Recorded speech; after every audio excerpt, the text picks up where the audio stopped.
Bir mavsumda eng ko'p gol urish bo'yicha Harry Kane, Michael Olise va Luis Diaz triosi Cristiano Ronaldo, Benzema va Bale'ni bir paytlar Realda o'rnatgan rekordini takrorladi va bitta gol uradigan bo'lsa, ularni buzadi va u yog'iga bu trio Messi, Suarez, Neymarni rekordini takrorlashga va buzishga harakat qiladi. Hozir men sizlarga bu raqamlarni batafsil keltirib o'taman. Undan oldin futbolga oid mana shunaqangi tezkor futbol xabarlaridan quruq qolmaslik uchun kanalimga obuna bo'ling. Unda boshladik.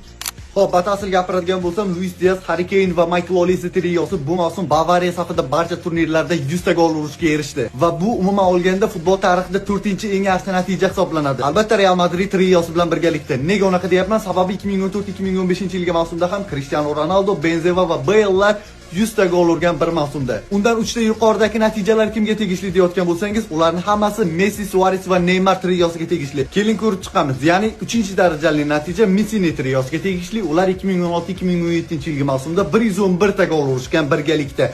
Ikkinchi darajali natija ham aynan ularga tegishli. Ular 2014-2015-yilgi mavsumda 122 ta gol urishgan va mutlaq eng yaxshi natija ham aynan ularniki. Ular 2015-2016-yilda Barcelona treble qayd etgan yilida naq 131 ta gol urishgan va mana oradan 11 yil o'tibdiki, shu paytgacha ularning rekordini buzadigan hech qaysi trio chiqmadi. Xo'sh, do'stlar, siz nima deb o'ylaysiz? Bu natija Bavariyaning triosi tomonidan buziladimi? Umuman olganda futbol tarixida siz uchun eng yaxshi va eng dahshatli trio qaysi? Fikrlaringizni kommentariyada qoldiring.